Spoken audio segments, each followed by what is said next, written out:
नमस्कार दोस्तों, जैसा कि आप आज का स्क्रीन देख रहे हैं, ये दृष्टि अस्मिता छात्रवृत्ति योजना 2023 की क्वेश्चन पेपर हैं, जो कि 2022 में स्टार्ट हुई थी। विकास दिव्यकीर्ति द्वारा स्टार्ट की गई थी अस्मिता स्कॉलरशिप योजना, जिसमें कि हर एक साल लगभग 50 स्टूडेंट का चयन किया जाता है। उनके 2 साल का रहना खाना पीना सब कुछ फ्री मिलता है। तो चलिए आइए देखते हैं कि आज के जो क्वेश्चंस हुए हैं, जीएस पेपर और इंग्लिश का पेपर अभी तक हो चुका है, और बाकी अगले जो पीरियड्स में हैं, मतलब कि सेक्शंस में होंगे, अगले आवर में जो एग्ज़ाम होने वाले वो मेंस के एग्ज़ाम होने हैं। तो जैसा कि आप लोग जानते हैं कि इसका क्वेश्चंस आउट नहीं होता है, पर मैं आपके लिए ये क्वेश्चंस लेके आया हूँ, क्योंकि पिछले बार क्वेश्चन कभी देखने को किसी स्टूडेंट को नहीं मिला था। जिन्होंने एग्ज़ाम दिया था, सिर्फ उन्हीं को देखने को मिला था ये क्वेश्चन पेपर्स। पर आज इस मेरे वीडियो के माध्यम से आप सभी जान सकेंगे कि आखिर दृष्टि का स्कॉलरशिप एग्जाम होता कैसा है, किस प्रकार का क्वेश्चंस होते हैं, और क्या उसका लेवल होता है, पैटर्न्स होता है, और लगभग इसमें इस क्वेश्चन का प्रारूप ऑल एबव कैसा होता है, क्या यूपीएससी को मैच करता है कि नहीं करता है। तो इन सब की शंकाओं को दूर करते हुए चलिए वीडियो को बढ़ाते हैं। जैसा कि आप स्क्रीन को देख रहे हैं, ये अस्मिता छात्रवृत्ति योजना है 2023।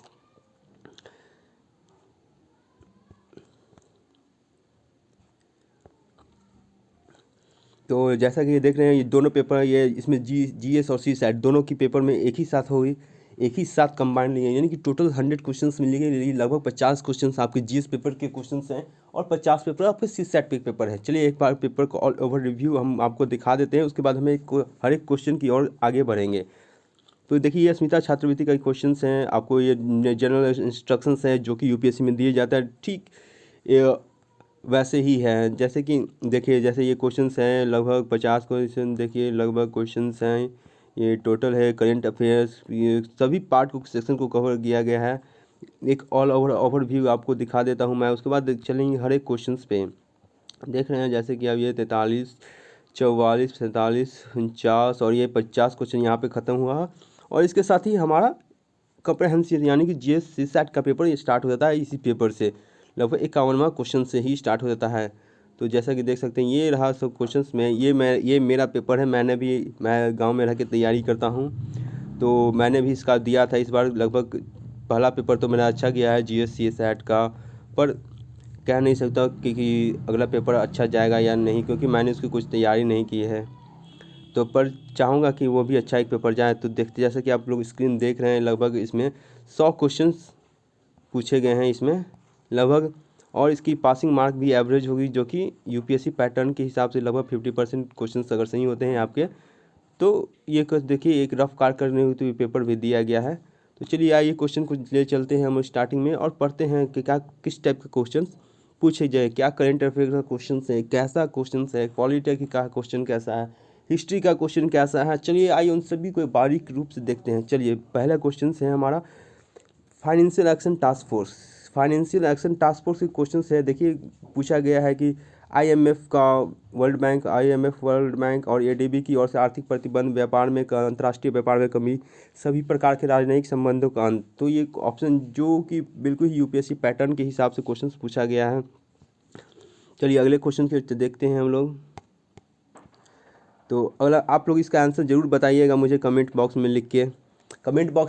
इसका आंसर, मैंने इसका आंसर 1 और 2 मिला है, 1 और 2 बनाया है। जैसा कि देख रहे हैं आप, एफएटीएफ का है, मैंने आंसर इसका 1 और 2 मिला। आप मुझे कमेंट करके बताइएगा इसका सही आंसर क्या है, क्या मैंने सही मारा है या गलत मारा है।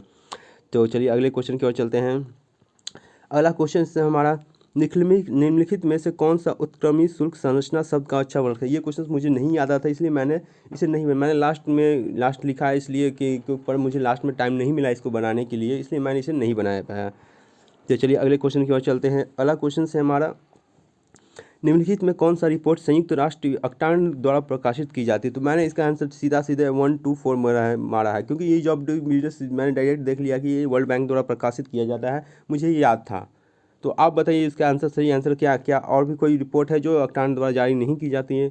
मुझे लगा I use elimination technique to solve the question, तो मुझे लगता है ये क्वेश्चन मेरा सही जाएगा। तो चलिए अगले क्वेश्चन की ओर बढ़ते हैं। तो अगला क्वेश्चन है हमारा ई नाम पर आधारित है। ई नाम के विषय में निम्नलिखित कौन सा कथन सही है। तो पहला ऑप्शन है, इसे राज्यों की कृषि उपज बाजार समितियां एपीएमसी को जोड़ने वाले अखिल भारतीय इलेक्ट्रॉनिक व्यापार पोर्टल के रूप में एकीकृत किया गया। इसमें से क्वेश्चन पूछा कौन सा कथन गलत है ना कि सही है, ये क्वेश्चन आप लोग ध्यान रखिएगा स्टूडेंट्स। तो चलिए देखते हैं क्या अगला क्वेश्चन। मैंने इसका आंसर ऑप्शन डी मारा है क्योंकि मुझे इसका बारे में थोड़ा बहुत पढ़ा था। ये शायद कृषि और किसान कल्याण मंत्रालय के अंतर्गत आता है और इसमें ऑप्शन दिया है उपभोक्ता मामलों और खाद्य सार्वजनिक वितरण मंत्रालय की ओर। तो अगर अब ये क्वेश्चन गलत होता है तो मुझे नहीं लगता ये क्वेश्चन गलत होना चाहिए, पर आप लोग इसका कमेंट करके सही आंसर इसका मुझे बताइएगा। तो अगला क्वेश्चन है हमारा सहभागिता पी नोट्स पर। पी नोट्स है ये किसी पंजीकृत विदेशी संस्थागत FFI द्वारा जारी वित्तीय साधन है। विदेशी संस्थागत निवेशक के लिए यह आवश्यक है कि भारतीय प्रतिभूति सेबी के वास्तविक निवेशकों का अवसर। ये भी मैंने लॉजिकल गेसिंग करके मारा है क्योंकि ये तो वित्तीय ये FIP नोट्स जो FII द्वारा ही जारी किए जाते हैं और ये में भी शायद इसको आम लोगों को जानकारी न दे, पर सेबी जो कि इसका कंट्रोलर है, नियामक है, उसको तो जानकारी देता ही होगा। मैंने इस हिसाब में लॉजिकल के हिसाब से मैंने इसको देख के आंसर इसका सी मारा। आप मुझे कमेंट्स करके बताइएगा इसका आंसर क्या होगा। अगला क्वेश्चन है अंतर्राष्ट्रीय मुद्रा कोष के कोटा के संदर्भ में निम्नलिखित कथनों पर विचार कीजिए। तो ये रहा क्वेश्चंस। तो ये जैसे क्वेश्चन से एक व्यक्तिगत सदस्य देश का कोटा मोटे तौर पर विश्व अर्थव्यवस्था में इसकी सापेक्ष स्थिति को वर्णन कर, बिल्कुल सही ऑप्शन है। और अगला क्वेश्चन ऑप्शन है कोटा का IMF खातों के इकाई विशेष चालनाधिकार के निर्दिष्ट किया गया, ये भी सही ऑप्शन है। तो मैंने ये क्वेश्चन जो तीसरा थोड़ा मुझे और लगा था, इसलिए मैंने इसको डायरेक्ट एलिमिनेट किया और सीधे आंसर पे 1 और 2 पहुंच गया। तो अगर इसका सही आंसर क्या होगा मुझे आप कमेंट करके बताना मुझे क्या होगा। ओके, चलिए अगले क्वेश्चन की ओर चलते हैं।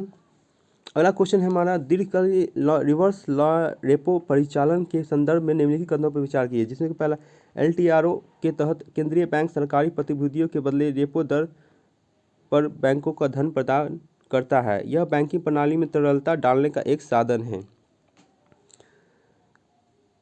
तो इसका मैंने क्वेश्चन मारा है सीधे दो, क्योंकि कोई भी रिजर्व बैंक कार्रवाई करता है उसमें धन का लेन देन होता रहता है। क्या है, तो ये धन को अगर सोखना चाहता है तो प्रतिभूति जारी करता है, धन का प्रवाह करना चाहता है तो प्रतिभूति खरीदता है। तो मुझे जहाँ तक वैसे इसको भी मैंने लॉजिकल गेसिंग से मारा है, क्योंकि रेपो दर को माना मुझे याद नहीं ठीक से, पर रेपो दर नहीं होना चाहिए था क्योंकि रेपो दर बहुत ज़्यादा होता है, रिवर्स रेपो दर होना चाहिए था इसके जगह। तो ये क्वेश्चन मैंने लॉजिकल गेसिंग, इसका सही आंसर क्या होगा मुझे आप कमेंट करके बताना। और अगला क्वेश्चन ये क्वेश्चन मैंने नहीं बनाया है, यह परिपक्व कॉन्सोल बॉन्ड के बारे में कुछ नहीं पता। इसका आंसर अगर आपको पता हो व्यूअर्स तो आप मुझे इसका कमेंट करके कुछ बताना कि क्या इसका सही आंसर होगा। और ये क्वेश्चन मैंने आपको एक बात बताया, मेरी ज्योग्राफी बहुत ख़राब है यार। मुझे ना हाँ इस टाइप के क्वेश्चन हमेशा एग्जाम से मिल जाते हैं, मुझे गलत करके आता हूँ, पता नहीं इसका सही आंसर क्या है। मैंने तो लगभग मारा है इसका C नंबर मारा है इसका आंसर, मैंने टिक मार्क नहीं किया है, पर मैंने इसका मुझे याद है कि मैं C मारा है। क्या सही होगा आंसर इसका मुझे आप इसका बताइएगा। अगला क्वेश्चन है ग्राम सभा के पास व्यक्तिगत वन अधिकारों के स्वरूप और सीमा निर्धारण करने हेतु प्रक्रिया हेतु करने शुरू करने का अधिकार है। राष्ट्रीय उद्यानों या अभ्यारण्यों के संदर्भ में सामुदायिक वन अधिकारों की मान्यता नहीं दी जा सकती। यह सही बिल्कुल क्वेश्चन गलत है, इसको मैंने काटते हुए सीधे डायरेक्ट मैंने इसका आंसर एक ही और प्रवाहित किया है। तो चलिए अगला क्वेश्चन पढ़ते हैं हम लोग। 13 नंबर कहाँ चला गया, ये रहा।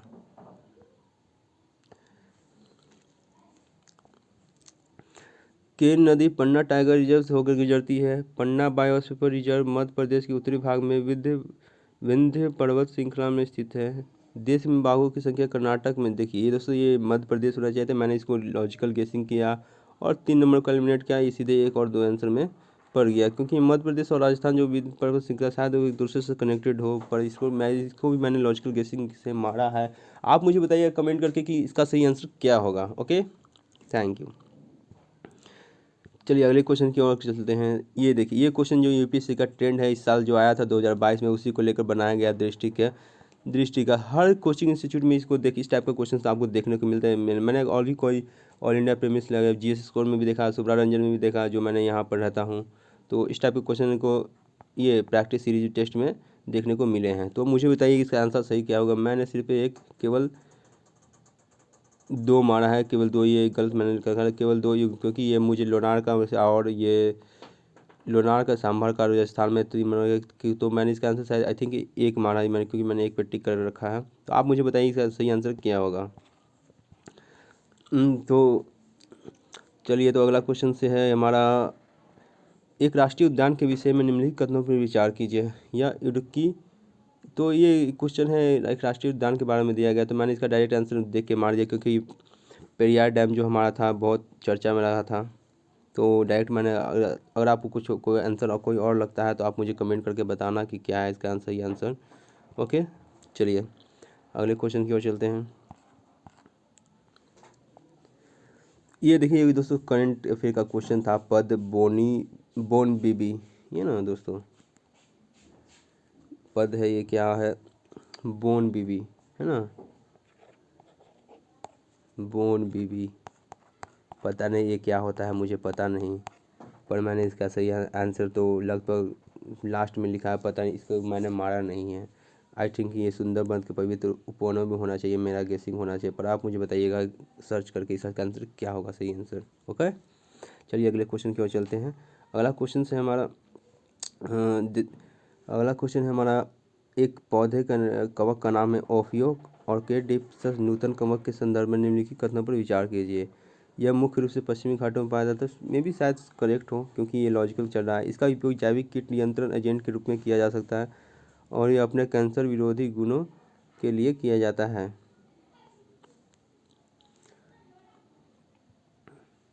तो मुझे यहाँ जहाँ तक लगा मैंने दोनों कथन सही मारा है। आप क्या इसका सही आंसर होगा मुझे बताइएगा।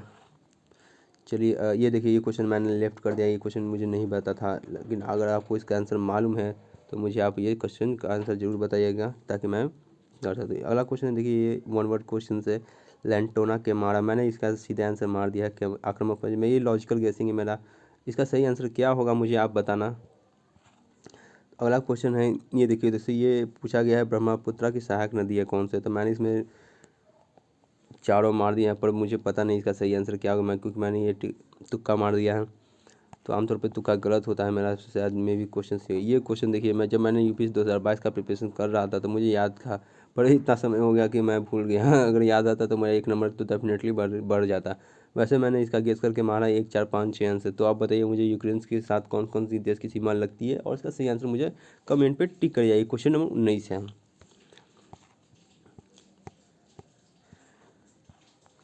अच्छा लगे वीडियो तो चैनल को सब्सक्राइब और शेयर जरूर कीजिएगा अपने दोस्तों। तो चलिए अगले क्वेश्चन की ओर बढ़ते हैं। अगला क्वेश्चन है, ये देखिए दोस्तों, ये भी क्वेश्चन है ये ज्योग्राफी का, क्योंकि मेरा ज्योग्राफी बहुत ही ख़राब है यार। तो मुझे आप ये, तो मैंने ज्योग्राफी के सारे क्वेश्चन ही गेस करके ही बनाए हैं। तो आप मुझे बताना इसका सही आंसर क्या होगा। अंतउष्णकटिबंधीय अभिसरण क्षेत्र के संदर्भ में निम्नलिखित कथनों पर विचार कीजिए। यह भूमध्य रेखा पर स्थित एक उच्च वायु दाब वाला क्षेत्र है। मुझे पता नहीं क्या होगा लेकिन ये मुझे मालूम था, ये गंगा के ऊपर नहीं होता है। ये मुझे थोड़ा सा डेफिनेटली मैं कह सकता हूँ कि मुझे जितना भी बड़ा शायद जानकारी गलत हो या सही है, मुझे आप बताना कमेंट करके। मैंने इसका आंसर सिर्फ एक मारा है, ये लॉजिकल गेसिंग करके मारा है। अगला क्वेश्चन से हमारा संरक्षित वन, भारतीय वन अधिनियम या राज्य वन अधिनियम के प्रावधानों के तहत अधिसूचित क्षेत्र जिन्हें उच्चतम स्तर का संरक्षण। ये क्वेश्चन मुझे सही लगा तो मैंने इसको सही किया है। अगला स्टेटमेंट है, आरक्षित वन, भारतीय वन अधिनियम या राज्य वन अधिनियमों के प्रावधानों के तहत अधिसूचित क्षेत्र जिन्हें सीमित संरक्षण प्राप्त है।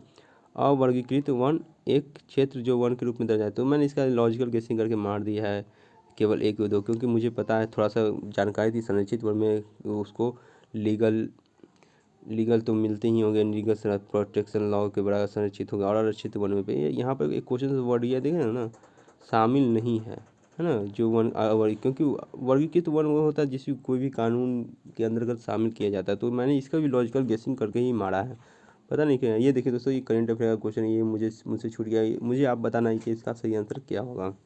ओके, ये ज्योग्राफी वाले क्वेश्चन ना मुझे हमेशा घाटे में कर देता है ये, अगर मैं बनाऊंगा नहीं तो गलत हो जाता है। पता नहीं, आप मुझे बताएं यार ज्योग्राफी को सेक्शन कैसे सही करूं मैं, ताकि मेरा एग्जाम का रिजल्ट बेहतर हो।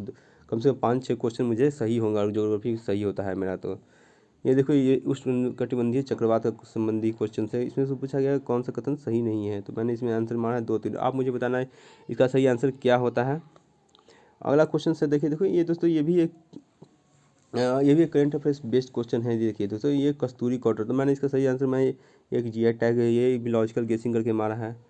तो आप मुझे बताना इसका सही आंसर क्या है और कमेंट बॉक्स में लिखना मत भूलिएगा।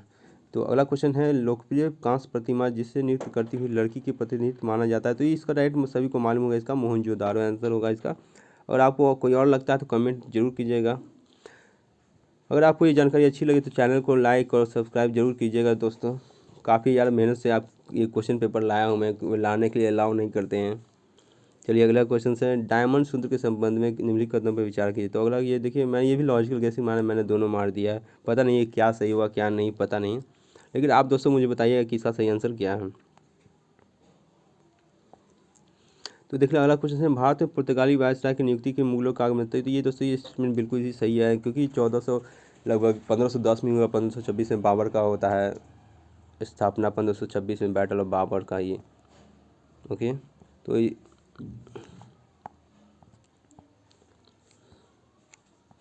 तो उसी के हिसाब से मैंने देख के मार दिया है।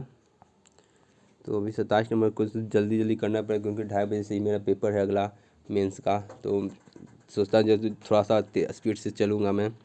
तो अगला क्वेश्चन से हमारा देखिए, पुर्तगाली से वायसराय का से संबंधित है हमारा अगला क्वेश्चन है। देखिए तो मैंने भी ली, ये थोड़ा मैंने अपना मेमोरी बेस्ड मारा, जिया अल दिन नक्साबी। ये तूतीनामा का लेखक कौन है? तो पता नहीं, मुझे अलबरूनी लग रहा था, पर मैंने जिया अल दिन नक्साबी मार के आया हूँ मैं। तो पता नहीं इसका सही आंसर क्या होगा, मुझे आप ज़रूर बताना। बहमनी स्थापत्य शैली के संबंध में इसका भी मैंने लगभग गेसिंग करके मारा दोनों। इसका सही आंसर क्या होगा मुझे कमेंट करके आप ज़रूर बताना। चलिए दोस्तों, काफ़ी तेज़ी से चले क्योंकि टाइम बहुत कम है, क्योंकि मुझे 2:30 बजे से फिर एग्ज़ाम देने ही जाना है मेंस का इसका। तो अगला क्वेश्चन ये अली, मुझे ये काफ़ी, क्योंकि मेरी हिस्ट्री ऑप्शनल है, इसलिए थोड़ा सा कुछ क्वेश्चन डायरेक्ट मैंने ये मोपला विद्रोह से ही मारा मैंने। और ली आयोग का उद्देश्य डायरेक्ट मैंने लोक सेवा आयोग, पता ना, आप मुझे बताना सही है या नहीं, मुझे थोड़ा सा लगता है भूल रहा हूँ मैं। तो ये देखिए कुछ अगला क्वेश्चन है, कांग्रेस के त्रिपुरा और हरिपुरा अधिवेशन से सुभाष चंद्र बोस से जो रिलेटेड 1938-39 में।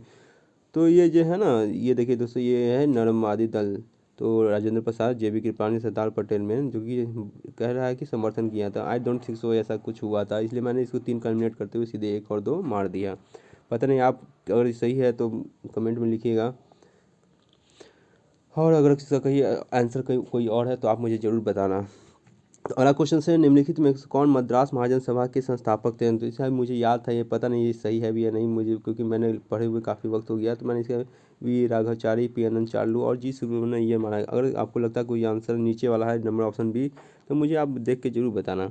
ये दोस्तों ये देखिए, ये क्वेश्चन भी करेंट अफेयर बेस्ड ही है, तो ये क्वेश्चन भी बेस्ड ही है। तो चलिए क्वेश्चन को पढ़ते हैं। क्वेश्चन कहता है, इसे एक्सचेंज पर अन्य सब परिसंपत्ति की तरह खरीदा जा सकता है। इसे किसी विशेष समय पर एनएफटी का स्वामित्व कई लोगों के पास है। ये क्वेश्चन ये ना, ये स्टेटमेंट नंबर 2 जो है गलत है, क्योंकि मैंने पढ़ रखा था 2022 की जब प्रिपरेशन कर रहा था, उसमें कोई भी एनएफटी के स्वामी एक समय में केवल एक ही होता है, क्योंकि एक व्यक्ति, मुश्किल 2 व्यक्ति, एक जो ओरिजिनल एकाधिकार जिसके पास होता है, और दूसरा जो व्यक्ति इसे खरीदता है उस व्यक्ति से।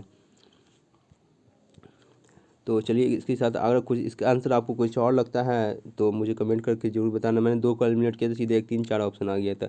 ये देखिए दोस्तों, ये नंबर पैनल D10 क्लब क्या होता है मुझे पता नहीं यार, तो मैंने क्वेश्चन छोड़ दिया है। आप मुझे बताना है कि इसका कैसे आंसर क्या होगा। तो अगला क्वेश्चन है, narrow band internet of things. ये भी क्वेश्चन मैंने लॉजिकल गेसिंग के मारा है, तो मुझे बताना यार। कुछ क्वेश्चन मैंने पढ़ के नहीं, क्योंकि मैं पहली बार दे रहा था, तो मुझे कुछ लगा नहीं था कि ऐसे इस प्रकार का क्वेश्चन आएगा, इतना ईजी और मैच्योरिटी टाइप क्वेश्चंस रहेगा, हल्का और फंसाने वाला। तो ये देखो, ये क्वेश्चन ये साइंस एंड टेक्नोलॉजी सेक्शन के हैं, साइंस सेक्शन से हैं। तो ये क्वेश्चन देखिए, क्वेश्चन है जनबर्ड से, इसके बारे में मैंने पढ़ रखा था। तो ये छिपकली की कोशिकाओं से तो बने, क्योंकि एक कृत्रिम रूप से बनाया गया है। तो पता नहीं ये सही है कि नहीं, इसलिए मैंने 2 को एलिमिनेट करते हुए सीधे डायरेक्ट 1 3 और 4 पे आ गया है। इसके बारे में मैंने कुछ, अगर आपको कुछ और आंसर लगता है तो आप मुझे बताना इसको। तो अगला क्वेश्चन से, ये निम्नलिखित में कौन सा अंतरिक्ष एजेंसी संयुक्त चंद्र ध्रुवीय अन्वेषण मिशन का हिस्सा है? तो ये भी मैंने मेमोरी बेस्ड मारा, पता नहीं ये सही है भी या नहीं। ये आंसर इसका मैंने सीधे मारा 1 और 2, इसरो और नासा के बारे में। पता नहीं, हम मुझे लग रहा है कि इसरो और जापान जाक्सा के बीच होना चाहिए। आप मुझे बताना कमेंट करके कि इसका आंसर क्या होगा। हाल ही में स्थापित भारतीय अंतरिक्ष संवर्धन और प्राधिकरण केंद्र इन स्पेस के संदर्भ में। तो मैंने इसका आंसर दोनों मारा है। मुझे चेक करके, मेरे पास टाइम कम है दोस्तों, क्योंकि 2:30 बजे से एग्ज़ाम देना है। देखिए टाइम हो चुका है अभी 1:45, मुझे 10-15 मिनट पहुंचने में लगे, 2 बजे तक निकलूँगा मैं। तो आशा करता हूँ इसके जो इसका सीसेट पर पार्ट होगा मैं जल्दी लेके आऊँगा, यानी कि शाम को पेपर होने के बाद। ओके, तो चलिए 10 क्वेश्चन और बचे हुए देख के हम लोग जल्दी से ख़त्म करते हैं। तो अगला क्वेश्चन है, बोस आइंस्टाइन संघनन के संदर्भ में निम्नलिखित कथनों पर विचार कीजिए। यह तब बनता है, ये क्वेश्चन मैंने छोड़ दिया यार, क्या होगा मुझे पता नहीं, क्योंकि साइंस में टेक्नोलॉजी बोस आइंस्टाइन थ्योरी मैंने पढ़ा ही नहीं। तो आप मुझे कमेंट करके बताना इसका सही आंसर क्या होगा। मेरे साथ साथ आप लोग भी इसको टेस्ट को ऑर्गेनाइज करना। तो अगला क्वेश्चन है, निम्नलिखित में कौन सा स्टील गैस स्रोत है। तो मैंने इसको डायरेक्ट मार दिया। साइंस टेक्नोलॉजी के और भी ऐसे भी क्वेश्चन को ऑल ऑफ देम में भी माना जाता है। तो अगला क्वेश्चन है नंबर 42, प्राक्कलन समिति के विषय में निम्नलिखित कथनों पर विचार कीजिए। तो ये तो मुझे मालूम था इसका आंसर, इसलिए 1 2 3 2 नहीं होता है। ये काफ़ी आसान था पॉलिटिकल क्वेश्चंस। तो अगला क्वेश्चन है हमारा, तो अगला क्वेश्चन है हमारा ये नंबर 43 क्वेश्चन है ये।